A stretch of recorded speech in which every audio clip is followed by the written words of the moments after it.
मैं लगातार कहता था केजरी एक ऐसे मंदबुद्धि को अपना डिप्टी बनाए हुए है जिसका इस्तेमाल वो आसानी से कर सके। अब सिसोदिया जैसे व्यक्ति जिसको न बोलने की तमीज है, न पढ़ा लिखा है ढंग का, वो एक टेलीविजन चैनल में डेस्क में काम करता था, वो दिल्ली राज्य का डिप्टी सीएम बन गया। जब आतिशी मारलेना कुछ भी नहीं थी तब मुझे बताया गया कि असली खिलाड़ी आतिशी मारलेना, आइडियाज आतिशी मारलेना का है। सिसोदिया के पास तो बुद्धि है नहीं, सिसोदिया तो कुछ कर नहीं सकता। देश विरोधी हरकतों में इन्वॉल्व एनजीओ देशभक्ति के कार्यक्रम करवा रहा है, सोचिए खेल। नमस्कार, कैसे हैं आप सबको महाशिवरात्रि की ढेर सारी शुभकामनाएं। भगवान भोलेनाथ आप सब पर कृपा बनाए रखें, ऐसी शुभकामनाएं। और भगवान भोलेनाथ की कृपा से ही दिल्ली एक ऐसी अत्याचारी खिलंदर से मुक्त हुआ है जो सही मायने में कालनेमी था।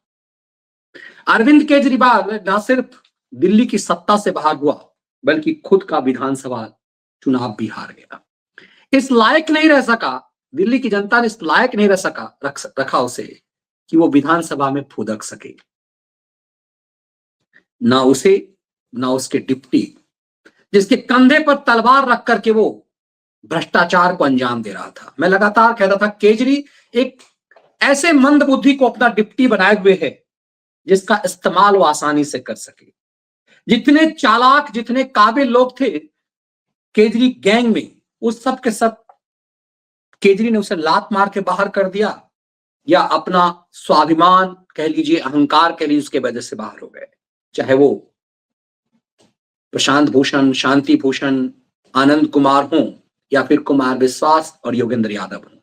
लेकिन ऐसा मंदबुद्धि जो एक टेलीविजन चैनल में एक डेस्क पर एक सामान्य पत्रकार था, उसे इस्तेमाल किया केजरी ने और उससे तमाम घोटाले करवाए। शिक्षा घोटाला उसमें सबसे बड़ा था, लेकिन ये सामने नहीं आया। आपको याद होगा, जो पुराने व्यूअर्स हैं, मैं लगातार कहता था कि केजरी का असली खेल खुलेगा जब शिक्षा घोटाला आएगा। ये बीच में शराब घोटाला कैसे आ गया, लेकिन शराब घोटाले ने केजरी का चरित्र हनन कर दिया। शराब एक ऐसी चीज है, जब तक छुपी रहे तो ठीक। शराब घोटाले ने नैतिकता की आवरण ओढ़े हुए पूरे केजरी गैंग की पोल खोल दी। अब पता चला 2000 करोड़ रुपए दिल्ली जैसे छोटे राज्य में केजरीवाल ने शराब माफियाओं के साथ मिलकर 2000 करोड़ का घोटाला किया। ये घोटाला का मामला सीएजी की रिपोर्ट में टेबल कर दिया गया है। लेकिन जो मैं लगातार कह रहा था वो सच सामने आ गया। शिक्षा मंत्री आशीष सूद ने एक तरह से इस पूरे खेल को खोल दिया। शिक्षा विभाग से जुड़े हुए लोगों ने आशीष सूद को, जो नए शिक्षा मंत्री हैं, उन्हें ऐसे ऐसे सबूत पेश कर दिए जिसके बारे में मैं पिछले 3-4 सालों से कह रहा था कि केजरी असली फंसेगा शिक्षा घोटाला में। लेकिन इस केजरी ने शिक्षा घोटाला में फिर सिसोदिया को फंसा करके राज्यसभा बचाने की तैयारी कर ली है। हमने आपको लगातार कहा था, लेकिन अभी हम शिक्षा घोटाला का जब खोले खेल, ये कांडी केजरी को देखिए। ये कांडी केजरी को पता चल गया है कि शिक्षा घोटाला खुलेगा। अब सरकार आएगी, सबसे महत्वपूर्ण जो केजरी गैंग फंसेगा उस शिक्षा घोटाला में। पूरी दिल्ली सन्न रह जाएगी। अभी जो मैं बताऊंगा उससे भी सन्न रह जाएंगे आप कि शिक्षा के आदर्श शिक्षा मॉडल के माध्यम से केजरी ने दरअसल खेल क्या किया। अब केजरी को पता है कि सिसोदिया को जैसे हमने शराब माफियागिरी में अंदर कराया, अब अयोग्य व्यक्ति, नकारे व्यक्ति को यदि आप बड़ी जिम्मेदारी दे देंगे, बड़े सपने दे देंगे। अब सिसोदिया जैसे व्यक्ति जिसको न बोलने की तमीज है, न पढ़ा लिखा है ढंग का, वो एक टेलीविजन चैनल में डेस्क में काम करता था, वो दिल्ली राज्य का डिप्टी सीएम बन गया। अब केजरी ने पूरा कांड, पूरा भ्रष्टाचार, पूरा पाप उसी सिसोदिया के आवरण में किया, उसे डिप्टी सीएम बना दिया। खुद कोई जिम्मेदारी ऐसी रखी नहीं जहां साइन कर सके, और शिक्षा का माला जपते हुए केजरी ने सिसोदिया को झाड़ पे चढ़ाया। अब उस सिसोदिया को पंजाब भेज दिया ताकि वहां जाकर के मौज लो, वहां जाके माल कमाओ। पंजाब में धक्के मार करके वहां के शिक्षा संघ के लोगों ने सिसोदिया को भगाया। सिसोदिया और हाउस में गुंडा मारे हुए केजरीवाल उस गुंडे के माध्यम से भगवत मान कब्जा करना चाह रहा था। अब एक खबर जारी की। आम आदमी पार्टी की तरफ से बताया गया कि लुधियाना के एक हिस्से से, लुधियाना वेस्ट से संजीव अरोड़ा विधानसभा चुनाव लड़ेगा। अब सोचिए, जो व्यक्ति राज्यसभा का मेंबर हो, उच्च सदन का मेंबर हो, वो पंजाब में ऐसा तो नहीं कोई कि चुनाव हो रहा है। पंजाब एक ऐसा स्टेट है जहां आम आदमी पार्टी की सरकार है, एकमात्र स्टेट। वहां उपचुनाव किसी को बैठा करके लुधियाना वेस्ट से संजीव अरोड़ा जो राज्यसभा का मेंबर है, उसे बाई इलेक्शन में उतारा गया है। अब चूंकि चड्डा ने इस्तीफा दिया नहीं, स्वाति मालीवाल ने खेल कर दिया, तो किसी और को चुना। संजय सिंह को हटा नहीं सकता था, लठैत अलग किस्म का है, तो किसे हटाएगा? दिल्ली में, दिल्ली कोटे से किसी को हटा नहीं सकता, क्योंकि दिल्ली में अब राज्यसभा की जो 3 सीट हैं वो गए, 1 सीट जो है बच जाएगा। इसका चुनाव का समय अभी बहुत बाकी है। दिल्ली विधानसभा से जो 6 साल का के लिए जो लोग बने हुए हैं, उसके लिए इंतजार केजरी कर नहीं सकता था। तो केजरी ने संजीव अरोड़ा को विधानसभा चुनाव लड़ा करके राज्यसभा जाने की तैयारी की है और सिसोदिया को फंसा दिया है। लेकिन असली खेल जरा देखिए। सिसोदिया ने बतौर शिक्षा मंत्री रह करके, मेरे जानने वाले जितने शिक्षा विभाग में बड़े बड़े जिम्मेदारी पर हैं, उन सब अक्सर कहा करते थे कि दरअसल सिसोदिया को यूज कर रहा है। जब आतिशी मार लेना कुछ भी नहीं थी, तब मुझे बताया गया कि असली खिलाड़ी आतिशी मार लेना है, आइडियाज आतिशी मार लेना का है। सिसोदिया के पास तो बुद्धि है नहीं, सिसोदिया तो कुछ कर नहीं सकता। सिसोदिया एक डमी चेहरा है, फंसाने के लिए, इस्तेमाल करने के लिए। असली खिलाड़ी आतिशी मार लेना है। तो पूरा जो शिक्षा मॉडल का आइडिया है विदेश से, वो आतिशी मार लेना लेकर आई। अब आप चौंक जाएंगे कि जिस बात को लेकर के नए शिक्षा मंत्री, मैं कुछ नहीं कर रहा हूं, नए शिक्षा मंत्री ने जो बात रखी है उसे देख करके आप चौंक जाएंगे। नए शिक्षा मंत्री हैं आशीष सूद। अब जरा देखिए सूद साहब ने क्या क्या फैक्ट रखा है, उसको मैं विस्तार से आपको बताऊंगा। मंत्री आशीष सूद ने कहा है कि जैसे जैसे इनके कामकाज के तह में जा रहे हैं, हमें पता चल रहा है कि कितने बड़े स्तर की गड़बड़ियां हुई है। उन्होंने बताया कि बिजनेस ब्लास्टर प्रोग्राम में, एक एक चीज को पॉइंट वार आपको समझाऊंगा। आशीष सूद ने कहा कि बिजनेस ब्लास्टर प्रोग्राम के तहत बच्चों को 54 करोड़ रुपए खर्च किए गए। एक बिजनेस ब्लास्टर प्रोग्राम आया, वो क्या है बताता हूं अभी आपको। 54 करोड़ रुपए उस पर खर्च किए गए, लेकिन उसके विज्ञापन में 150 करोड़ खर्च कर दिए गए। ये सब कांडी केजरी ने अपने एनजीओ गैंग को दिलवाए। आम आदमी पार्टी का जो कार्यकर्ता है, उस एनजीओ गैंग को और इससे जुड़े हुए इस तरह के कुछ पत्रकारों को 150 करोड़ रुपए विज्ञापन में, मतलब प्रोजेक्ट 54 करोड़ का, उस पर 150 करोड़ रुपए विज्ञापन। जो ये अभी सरकार में आ गए हैं, तो इनके पास पूरे फैक्ट हैं। आगे जो सूद कहते हैं वो चौंकाने वाला और है। इसी तरह का हैप्पीनेस उत्सव प्रोग्राम 20 करोड़ रुपए और उसके विज्ञापन पर 28 करोड़ रुपए, मतलब 20 करोड़ का प्रोजेक्ट है, 28 करोड़ रुपए जो है इसके विज्ञापन से इनने कमा लिए। देश के मेंटर प्रोग्राम पर 2 करोड़ रुपए खर्च हुए और उसके विज्ञापन पर 26 करोड़। सोचिए, ये लुटेरे, ये दरअसल बेसिकली गुंडे लुटेरे थे। और ये नैतिकता का, ये भगत सिंह का आवरण, इन्हें शर्म आनी चाहिए। ये भगत सिंह का नाम लेने में इन्हें शर्म आनी चाहिए कि भगत सिंह क्या चोर थे, भगत सिंह क्या लुटेरे थे। ये लुटेरे बेईमानों का गैंग भगत सिंह का आवरण ओढ़ करके, ये क्या क्या शब्द इस्तेमाल किया जाए इन लोगों के लिए। 2 करोड़ रुपए उसके विज्ञापन पर, अब 2 करोड़ रुपए मेंटर प्रोग्राम पर खर्च कर गए और 26 करोड़ रुपए विज्ञापन पर। देशभक्ति का कार्यक्रम 12 करोड़ रुपए और उसके विज्ञापन पर 22 करोड़ रुपए। अब ये सब प्रोजेक्ट जब बंद होगा तो केजरी गैंग क्या कहेगा कि हमने देशभक्ति पे कार्यक्रम, बच्चों को देशभक्त बनाने के लिए। भाई, देशभक्त प्रोग्राम इस तरह से ये नौटंकी नहीं किया था। देशभक्ति का प्रोग्राम कौन कर रहा है? जो खालिस्तानी गुंडों को संरक्षण देता है। अब मैं परत दर परत आपको समझाता हूं जरा सा। ये बिजनेस ब्लास्टर प्रोग्राम क्या है, जो आशीष सूद शिक्षा मंत्री बता रहे हैं। बिजनेस ब्लास्टर प्रोग्राम जिसमें 54 करोड़ रुपए खर्च किए गए। दरअसल इस प्रोग्राम में क्या था कि आइडियाज बच्चों को देना था कि आप बिजनेस माइंडेड बच्चे हैं, आप कुछ ले आएंगे। बच्चे क्या करते थे, बाजार से कुछ खरीद के ले आए और कहा कि हमने ये आइडिया दिया। उसमें सभी बच्चों को 2-2 हजार रुपए दिए जाते थे, शिक्षकों पे खर्च किया जाता था। और ये बिजनेस ब्लास्टर प्रोग्राम जो आज से 5 साल पहले शुरू किया गया, वो धीरे धीरे प्रति साल, पहले 11वीं और 12वीं के हर बच्चों को 2,000 रुपए दिए जाते थे। उसका 75% बच्चों को, मतलब कि उसका टेस्ट होता था, फिर 50% बच्चों को, और इस तरह से बीच में बिचौलिए खाते थे। मुझे शिक्षा विभाग से जुड़े हुए कई साथियों ने बताया कि त्यागराज स्टेडियम में हर समय में कार्यक्रम होता था। मतलब पीजीटी के टीचर्स ये सब जुड़े, और जितना कार्यक्रम होगा वो एनजीओ गैंग जो है इसका वो संभालता था। वो किस तरह का कार्यक्रम होगा? ये बिजनेस ब्लास्टर प्रोग्राम होगा, त्यागराज स्टेडियम में होगा। मेंटर प्रोग्राम जो है वो त्यागराज स्टेडियम में होगा। उस सब के लिए केजरी गैंग के जो एनजीओ, जो अन्ना आंदोलन में जो एनजीओ थे, उन सबको एक ठेका दिया जाता था। त्यागराज स्टेडियम में हर महीने 2-3 प्रोग्राम होते थे। अलग अलग हिस्से के शिक्षकों को बुलाया जाता था। उनके खाने पीने की व्यवस्था में, मान लीजिए कि कहीं होटल से कहीं से उनके भोजन का पैकेट आया, आयोजन हुआ, इन सब में एनजीओ गैंग अपने गैंग के लोगों को कमाने का अवसर दिया गया। देशभक्ति कार्यक्रम, बच्चों को देशभक्ति सिखाने के नाम पर 22 करोड़ रुपए का विज्ञापन, 2 करोड़ का प्रोजेक्ट। ये शिक्षा मंत्री आशीष सूद साहब कह रहे हैं, और ये पूरा पोल अब सरकार इसको कह रही कि जहां जहां हाथ डालता हूं। अब ये रक्षा मंत्री राजनाथ सिंह से भेंट में अजय वीर यादव ने पूरी इस इन सब चीजों की जानकारी दी। अब अजय वीर यादव कौन है? अजय वीर यादव दरअसल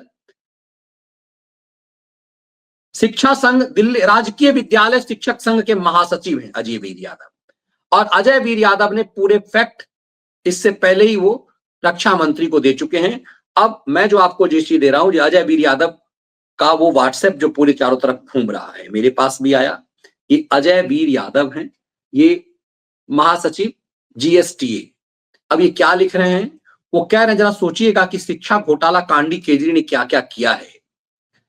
वर्ष 2020 में शपथ ग्रहण समारोह में केजरीवाल द्वारा हर विद्यालय के प्रधानाचार्य को समेत 20 शिक्षकों को शपथ ग्रहण समारोह में बुलाने का आदेश जारी हुआ। 2020 में ये जो ताली बजाने वाले आपको दिखाई देते थे भीड़ में, ये इस्तेमाल करते थे शिक्षकों को। अजय वीर यादव कह रहे हैं कि शपथ ग्रहण, इसका खेल देखिए इस कांडी गैंग का, ये कितनी नीचता पर उतरा हुआ रहा है।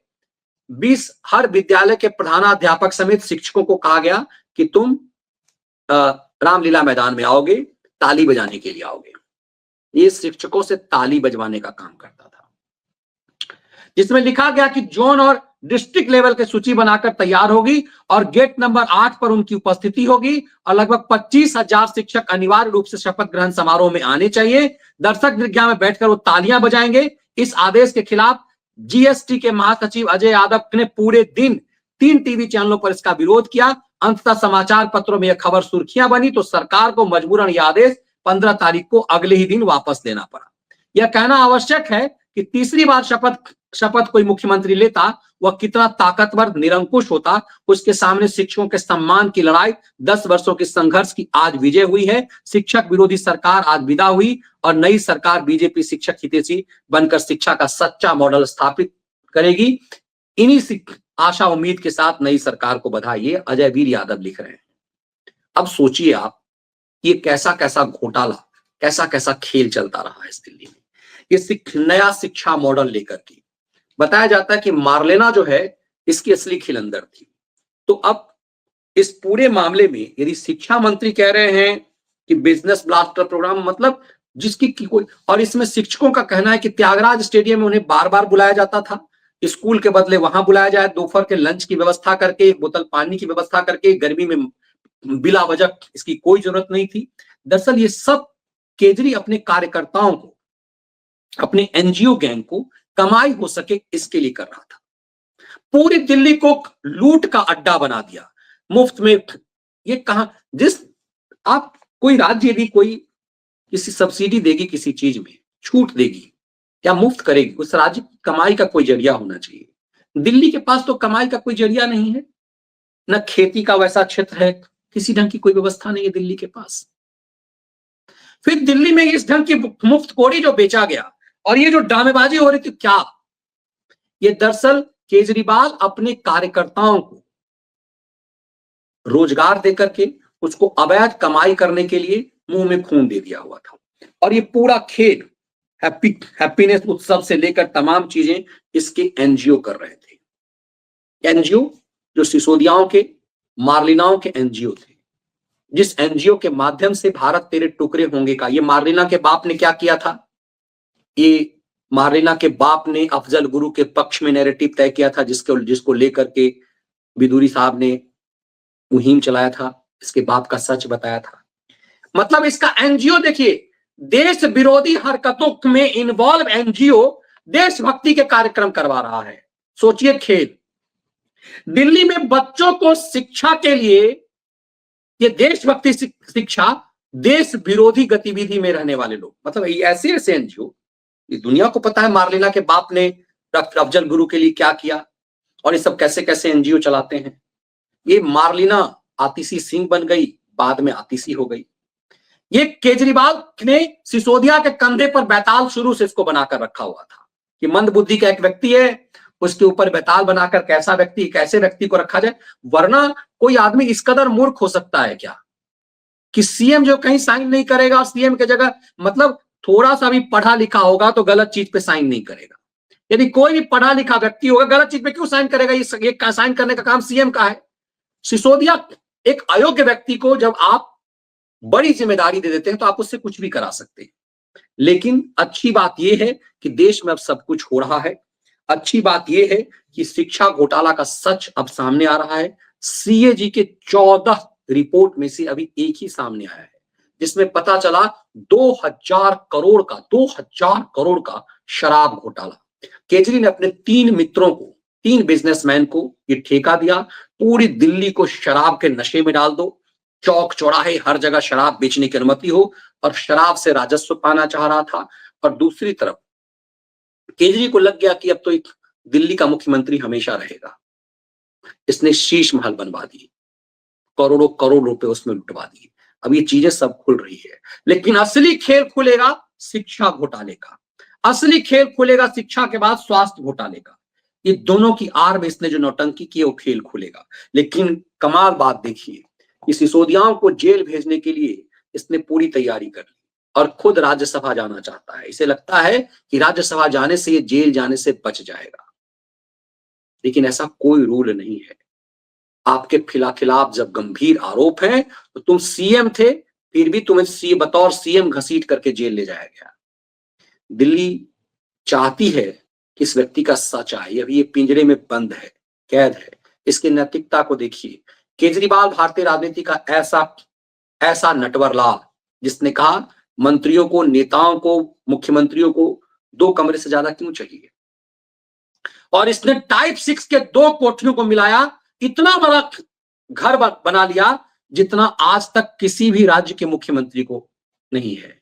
और ये तुलना प्रधानमंत्री, भारत के प्रधानमंत्री से करता है। एक शहरनुमा राज्य का मुख्यमंत्री अपनी हर तुलना प्रधानमंत्री, दुनिया के सबसे बड़े डेमोक्रेटिक कंट्री के प्रधानमंत्री से करता है। और हमने विश्लेषण में कल बताया कि प्रधानमंत्री का रहन सहन कैसा है।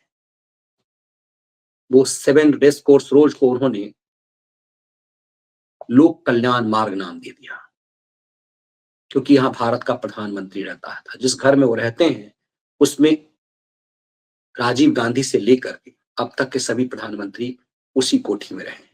लेकिन दिल्ली के मुख्यमंत्री के लिए आवंटित कोठी नहीं थी जिसे इसने शीश महल बनाया।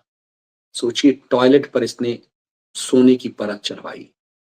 ऐसा निरंकुश व्यक्ति, ऐसे व्यक्ति को सजा जेल में नहीं हो सकती थी, अरब स्टाइल में सिर्फ सड़क पर हो सकती है। इसका सच एक एक सामने आना चाहिए।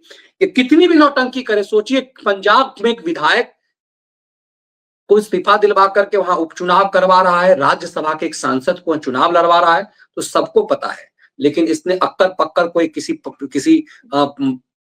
प्रवक्ता को सामने लाके कह दिया नहीं, सब कोई इसमें कोई दम नहीं है। कुछ लोग तो पंजाब के ये पंजाब का मुख्यमंत्री बनना चाह रहा था, वहां जूते पड़े कि गैर सिख नहीं बन सकता, तो भाग करके आया। अब पंजाब कोटे से राज्यसभा जा रहा है। इसके लिए सिसोदिया, चड्डा, इन सबको इसने मैदान में उतार दिया है। और सोचिए, जिस तरह से सिसोदिया के कंधे पर बैताल बनाकर मार्लिना को छोड़ा हुआ था, वैसे ही पंजाब के चीफ मिनिस्टर के कंधे पर दिल्ली के गुंडे को, जिसको कोर्ट ने कहा, जिसने स्वाति मालीवाल को पटक पटक कर मारा सीएम हाउस में, उसे चीफ मिनिस्टर के कंधे पर बैताल बना दिया है। लेकिन वो सच सामने आ रहा है ये सच इस देश को चौंका रहा है कि एक व्यक्ति जिसने शिक्षा मॉडल के नाम पर नैतिकता का आवरण ओढ़ा, दरअसल शिक्षा मॉडल के नाम पर कई 100 करोड़ के घोटाले हैं। और वो कई 100 करोड़ के नहीं होंगे, वो भी शराब माफियागिरी की तरह हजारों करोड़ के घोटाले सामने आएंगे। अब हम सब इंतजार करते हैं, लेकिन अच्छी बात यह है कि जो मैं लगातार कह रहा था शिक्षा घोटाला का सच सामने आएगा, वो सच आ गया। अब उम्मीद की जानी चाहिए कि 2-3 दिनों के अंदर विधानसभा में टेबल किया जाएगा और शिक्षा घोटाले में सबसे पहले सिसोदिया को गिरफ्तार करने के बाद केजरीवाल को जेल भेजा जाएगा। ये तब तक राज्यसभा का सपना देख रहा है। सोचिए इस व्यक्ति को लेकर के, 2 कमरे के घर में रहूंगा, 2 कमरे से ज्यादा क्यों होना चाहिए? इसने सरकारी निवास खाली कर दिया जो चीफ मिनिस्टर वाला था, शीला दीक्षित वाला, उसमें नहीं रहा ये, तो किसे बड़ा और बड़ा घर चाहिए था। आज की तारीख में ये विधायक भी नहीं है, इसे 2 कमरे के अपने निजी घर में रहने चाहिए जो गाजियाबाद में इसका है, लेकिन उसके बदले ये एक सांसद, राज्यसभा सांसद का घर खाली करवा करके उसमें रह रहा है। ये है केजरीवाल और गैंग का सच। और ये लोग भगत सिंह का नाम लेते हैं, इन्हें शर्म नहीं आती कि सरदार भगत सिंह का नाम लेते हैं। और सरदार भगत सिंह को नीचता देखिए कि सिख बताते हैं ये। सरदार भगत सिंह की तस्वीर दिल्ली सरकार ने हटा दी, सिखों का अपमान है। सरदार भगत सिंह का दरअसल इसने कद छोटा करने की कोशिश की, उन्हें सिर्फ सिखों का नेता बना करके उन्हें एक छोटे दायरे में बांधने का षड्यंत्र रचा। ऐसे नीच व्यक्ति को तो सरदार भगत सिंह का नाम लेने में जीवा इनकी कटनी चाहिए, लेकिन इन नीचता की पराकाष्ठा पर उतरे हैं। सच अभी बहुत कुछ सामने आना है। तुष्टीकरण के वोट से भले ही 22 विधायक बन गए हों, लेकिन जमीन खिसक गई है, ये केजरी को बेहतर पता है। ये केजरी को पता है कि वोटर जो इनको वोट दिए हैं वो बेसिकली कांग्रेस को वोट दे सकते हैं, तो बीजेपी के विरोध में केजरी के वोटर नहीं थे। और ये सच बड़ा भयावह है, इसका सामना करना और ज्यादा भारी पड़ेगा। ये वीडियो विश्लेषण आपको यदि पसंद आए तो वीडियो को लाइक और शेयर जरूर कीजिए, बेल आइकन जरूर दबा दीजिए ताकि आपको नियमित रूप से नोटिफिकेशन मिल सके। ज्वाइन बटन के साथ मेंबर जरूर बनिए, चैनल को जरूर सब्सक्राइब कर लीजिए। जय हिंद।